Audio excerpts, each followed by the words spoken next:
aujourd'hui, on va s'attaquer à la promesse ultime de certaines marques, la montre inrayable. On nous vend des super alliages, des technologies avec des noms ultra stylés comme Diashield ou Tejiman. On nous promet implicitement ou explicitement qu'on peut traîner notre montre dans le gravier, la frotter contre un mur et qu'elle ressortira aussi immaculée qu'au premier jour. Donc dans cette vidéo, on va décortiquer ces traitements pour comprendre ce qui se passe concrètement au cœur de la matière quand on utilise des traitements anti-rayures. Et l'objectif, c'est de vous donner toutes les clés pour peser le pour et le contre de chaque solution et comprendre enfin ce qui se cache réellement derrière ces noms marketing. Pour ceux qui débarquent sur la chaîne, je m'appelle Billy, j'ai passé tout mon cursus à étudier les matériaux et ensuite j'ai travaillé quelques années pour la DGA.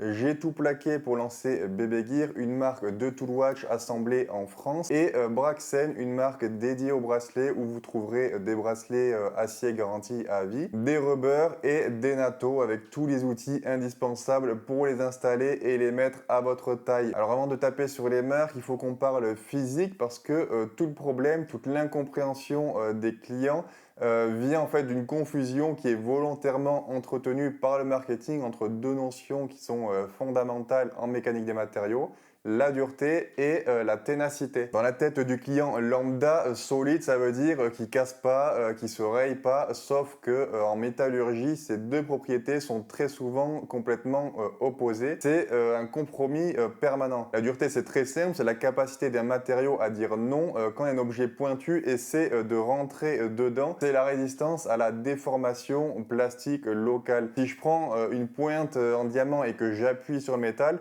est-ce que ça va s'enfoncer et à quel point? Pour mesurer ça, on utilise l'échelle Vickers, unité HV, et là c'est notre juge pour toute cette vidéo. Et retenez bien ces chiffres, c'est un peu nos étalons pour comparer tout le reste. Donc pour l'acier inoxydable 316L, on est à environ 190 Vickers, c'est le standard, ça peut se rayer avec des clés, des cailloux, tout ça. Le titane grade 2, c'est 160 Vickers, donc c'est plus mou que l'acier, ça se raye très facilement. Le titane grade 5, au contraire, on peut monter jusqu'à 400 Vickers, c'est beaucoup mieux, mais c'est toujours pas inrayable. Pour le saphir qu'on utilise sur les verres de nos montres, c'est à peu près 2200 Vickers. Là, on peut dire que c'est inrayable, enfin en tout cas presque, puisque en réalité, ça peut quand même se rayer, mais faut vraiment y aller, faut forcer, etc. quoi. Et le diamant, c'est le roi absolu, on est à 10 000 Vickers. Le but de tous les traitements qu'on va voir aujourd'hui, c'est de prendre un métal de base à moins de 200 Vickers, c'est de booster sa surface pour atteindre 1000 ou 1200 voire 2000 Vickers, donc presque à la hauteur du saphir. Et pour la ténacité, c'est la capacité à absorber de l'énergie avant de rompre.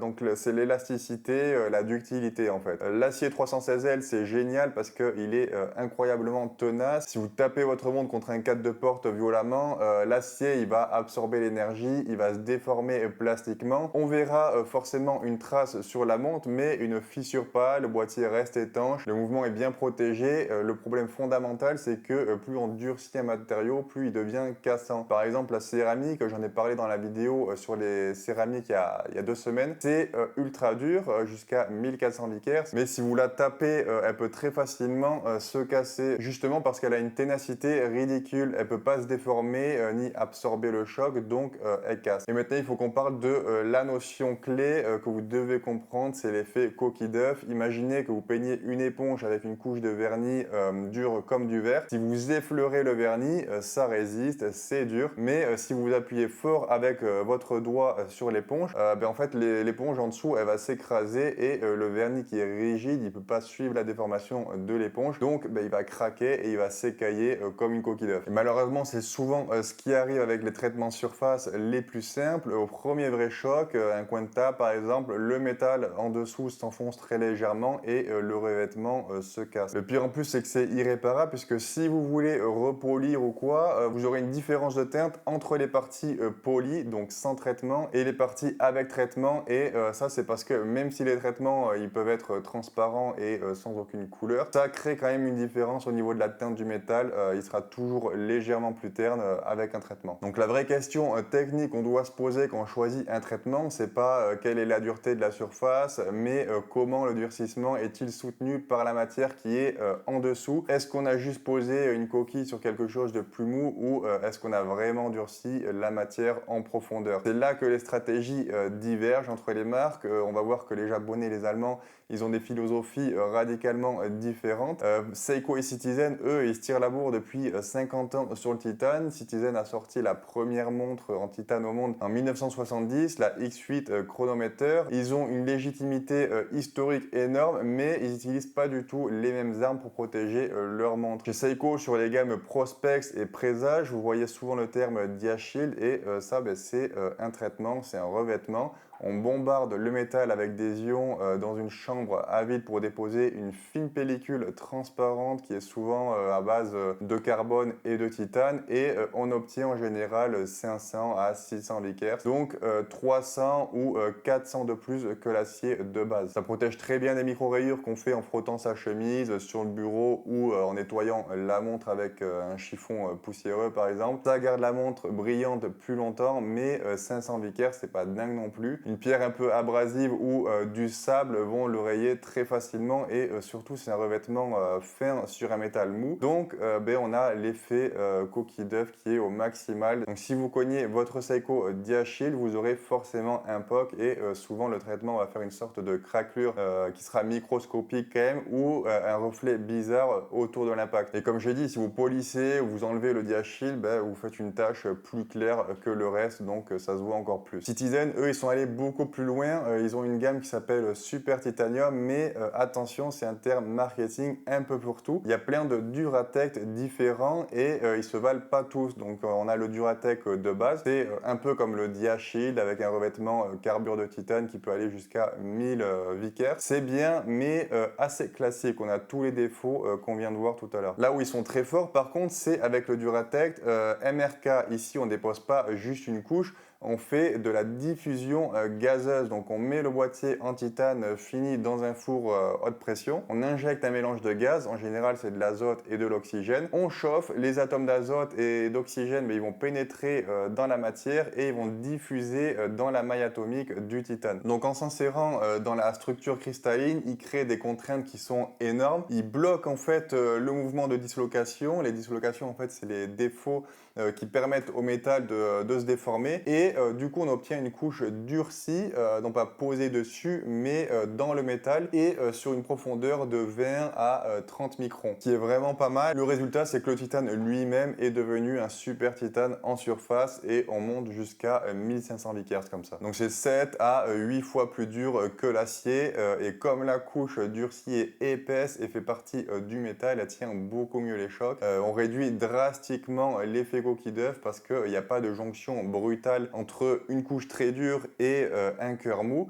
Là, ça fait un peu comme un gradient en fait, puisque les atomes d'oxygène et d'azote, ils rentrent petit à petit et ils ont de plus en plus de mal à aller jusqu'à 30 microns par exemple. Donc il y en a qui vont aller jusqu'à 30, d'autres atomes qui vont aller jusqu'à 29, 28, etc. Enfin, la transition du coup entre dur et mou, elle se fait progressivement. Et pour les modèles haut de gamme, comme la ProMaster Marine 1000 mètres ou les Atessa GPS, ils font du Duratect MRK plus DLC. Donc là, ils durcissent le métal à cœur par gaz et en plus ils rajoutent une couche de DLC par-dessus. Et là c'est un très bon combo puisque le DLC il donne la résistance ultime aux rayures avec plus de 2000 Vickers et le MRK dessous il empêche le DLC de craquer sous la pression comme il aurait fait sur un métal non traité, donc plus mou. Donc pour résumer, chez ces deux fabricants japonais, le Seiko Dia-Shield c'est un peu du maquillage de haute qualité, ça protège du vieillissement superficiel et le Citizen Duratect MRK,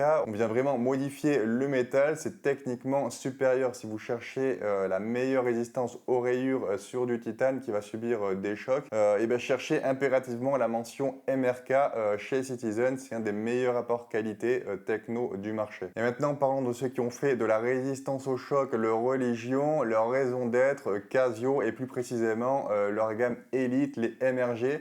Une MRG ça coûte entre 3000 et 8000 €, donc c'est un sacré budget, mais métallurgiquement, c'est un chef-d'œuvre. Casio utilise une stratégie en 2 étapes qui s'appelle double hardening ou double durcissement en français, et j'ai cherché pour savoir concrètement ce que c'était, et j'ai compris qu'ils voulaient garder ça secret puisqu'on trouve très peu d'infos sur ce traitement, mais en creusant les brevets qui sont déposés et les interviews qu'ont fait des ingénieurs Casio, on peut comprendre ce qu'ils font pour ce procédé. La première étape, c'est le Deep Layer Hardening. C'est très proche du MRK de chez Citizen, mais adapté à leur alliage spécifique, donc le TI64 ou des alliages TI Cobalt, donc à chaque fois c'est du titane. Et alors ils bombardent le titane d'azote et d'oxygène à haute température, ça crée une couche de diffusion riche en nitrure de titane, et le titane de base qu'ils utilisent passe de 160 Vickers à environ 800 à 1000 Vickers sur la couche superficielle profonde. Ça c'est crucial parce que c'est la fondation, c'est le béton sur le carrelage, ça empêche l'enfoncement lors d'un impact violent comme sur les Citizen pour leur MRK plus DLC. Sans ça, tout ce qu'on mettrait par-dessus ce titane mou, ça casserait. Une fois que le boîtier est durci en profondeur, ils appliquent la couche de finition, et là ils ont 2 technologies différentes. Donc en premier, le DLC comme Citizen, il est utilisé pour les modèles noirs, c'est du carbone amorphe avec une dureté de surface qui est supérieure à 2000 Vickers.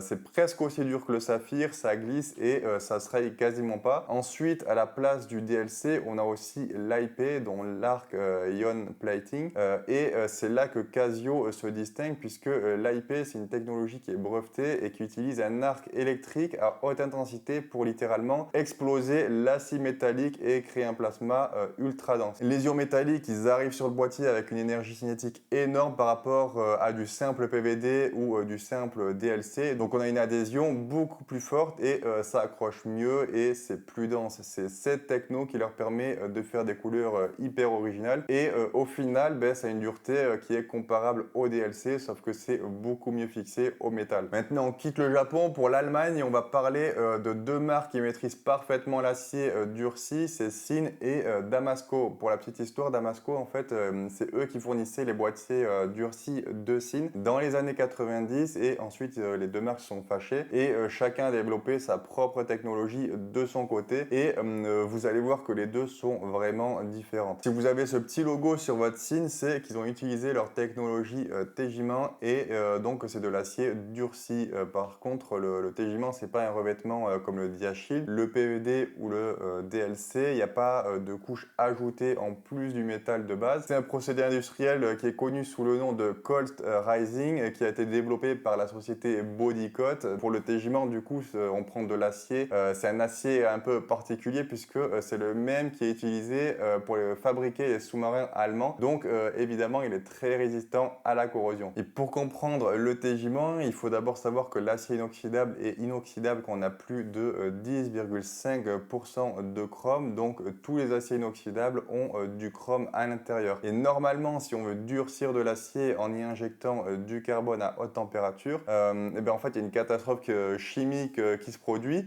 Le carbone, il adore le chrome, donc les deux se lient ensemble pour former des carbures de chrome. Le chrome, il est alors emprisonné dans ces carbures et il peut plus protéger l'acier, donc il finit par rouiller comme n'importe quel autre acier qui est pas inoxydable. Et du coup, là, le génie, c'est de travailler à une température très basse pour la métallurgie, donc entre 400 et 500 degrés Celsius, et à cette température, le carbone peut entrer dans l'acier, mais il n'a pas non plus assez d'énergie pour fusionner avec le chrome. Donc au lieu de créer de la rouille, le carbone se glisse de force entre les atomes de l'acier, donc il ne va pas fusionner avec le reste. Et en forçant énormément d'atomes de carbone dans un espace minuscule, on crée ce qu'on appelle une phase S, une structure ultra compressée. Imaginez un peu en fait une rame de métro déjà pleine où on forcerait 50 personnes de plus à entrer. Tout le monde est sous pression, personne ne peut plus bouger. C'est cette tension interne qui rend la surface de l'acier extrêmement dure et résistante résistante aux rayures. Donc le résultat de ce traitement, c'est une surface qui est ultra dure, entre 1200 et 1500 vicaires, c'est monstrueux pour de l'acier inoxydable et la diffusion elle se fait sur 20 à 30 microns aussi. L'avantage c'est que ça résiste super bien aux rayures et l'inconvénient c'est que ça reste une diffusion de surface. Le cœur de la montre, ça reste de l'acier mou à environ 200 vicaires. Donc sur un choc violent, on a encore un risque d'effet de coquille d'œuf malheureusement, même si le tégiment est beaucoup plus ductile qu'une céramique pure par exemple. Damasco, le concurrent de Sine, a une philosophie différente. Déjà, ils utilisent un acier breveté très spécial qui est enrichi en azote. C'est un peu un dérivé du Chronidur 30, un acier utilisé par la NASA pour les roulements de turbopompes de la navette spatiale. Pour le traiter, ils font une trempe à cœur, donc ils commencent par chauffer le boîtier à 1000 degrés Celsius et ils refroidissent ensuite en utilisant des cycles cryogéniques sous vide, d'où le nom qui donne Ice Hardened. Et le fait de faire ça, ça transforme la structure austenitique, donc molle, en structure martensitique qui est beaucoup plus dure et en plus c'est dans toute la masse de la montre quoi. Donc là c'est le seul traitement qu'on voit dans cette vidéo qui change la dureté du boîtier complet, même en profondeur à cœur. La montre entière de la surface jusqu'au centre des cornes a une dureté de 710 vicaires, ce qui est excellent. C'est ni trop dur pour pas que ça soit cassant et c'est quand même 3 fois et demi plus dur que de l'acier 316L qu'on a sur la plupart des montres. Donc je récapitule pour les Allemands. D'un côté on a Sine avec le tégiment 1200 vicaires en surface, 220 vicaires à cœur. Ça protège mieux des rayures légères mais ça craint les gros chocs. Et de l'autre côté on a Damasco avec 710 vicaires à cœur et en surface c'est beaucoup plus dur que l'acier standard, mais en termes de résistance aux rayures on n'est pas au niveau du tégiment. Par contre ça résiste très bien au choc et on n'aura jamais d'effet coquille d'œuf. Sur le papier je préfère le traitement de Damasco, mais ça ne m'empêchera pas de prendre une Sine. D'ailleurs c'est pour ça que je suis en train de faire une série sur les matériaux. En plus ça vous plaît beaucoup et j'ai tendance à beaucoup plus appuyer sur les défauts à chaque fois parce que logiquement vous avez entendu presque que du bien sur chaque matériau utilisé dans l'horlogerie, que soit ce que vous avez entendu ou lu